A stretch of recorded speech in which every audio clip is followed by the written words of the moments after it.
ঘটনাটা এনসিপি এবং শিবির তারা বলছে এটি ছাত্রদল করেছে, ছাত্রদল হামলা করেছে, এনসিপি যারা নেতা করেছে তাদের কি বলবেন? ধন্যবাদ আপনাকে। ছাত্রদলের ভদ্রতাকে দুর্বলতা ভাবছে এই জামাত এনসিপি এরা। কারণ আমরা যে ধৈর্যশীলতা সহনশীলতার পরিচয় দিচ্ছি, আপনি যদি আপনার বাবা মাকে ভালোবাসেন, আমরা সেরকম যদি আমরা গণতন্ত্রের মা বলি বেগম খালেদা জিয়াকে, সত্যিকার অর্থে যদি আপনি হৃদয়ে ধারণ করেন, আমরা যদি গণতন্ত্র পুনরুদ্ধারের নেতা মনে করি, আমাদের অভিভাবক জনাব তারেক রহমানকে, যদি প্রাইম মিনিস্টারকে আমি আমার নিজের সত্যিকার মন থেকে অভিভাবক মনে করি, উনি এমন কোনো খারাপ কাজ করেন না যেটার জন্য তাকে গালি দেওয়া যায়। কিন্তু এই নাসিরউদ্দিন পাটোয়ারির মতো মানসিকভাবে বিকারগ্রস্ত এরা যে গালিগুলা দেয়, এই গালি উনি কখনো ডিজার্ভ করেন না।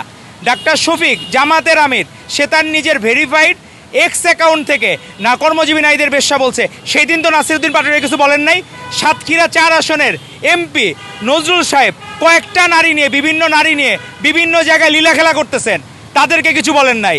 কিন্তু তাদের হইল কি, এগুলো ধামাচাপা দেওয়ার জন্য সাতক্ষীরা 4 আসনে এবং যশোর 4 আসনের জামায়াতের এমপিদের কুকর্ম অপকর্ম ধামাচাপা দেওয়ার জন্য এইসব মিথ্যা প্রোপাগান্ডা এবং মিথ্যা লীলাখেলা ছড়াচ্ছে।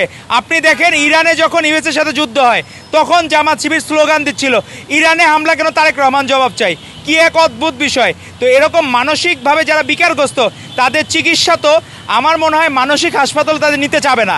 কারণ তারা তো মবার, তারা তো আসলে জেনুইন রোগী না।